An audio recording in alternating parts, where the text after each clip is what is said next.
Poďme sa pozrieť na zaujímavý príklad úzkej predzáhradky okolo obytného domu v Košiciach, kde môžeme vidieť plno zaujímavých rastlín, rôzne farby, veľkú rozmanitosť.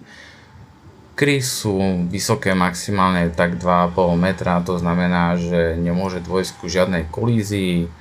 Čo sa týka koscov, tak do tejto predzáhradky kosec ani nemusí vstúpiť, pretože tam nemáme vôbec žiadny trávnik. Tí, čo sa starajú o túto predzáhradku, tak jednoznačne palec hore. Tak si môžeme vychutnať naozaj veľa farieb, rozmanitosť a bez zbytočných gíčových prvkov.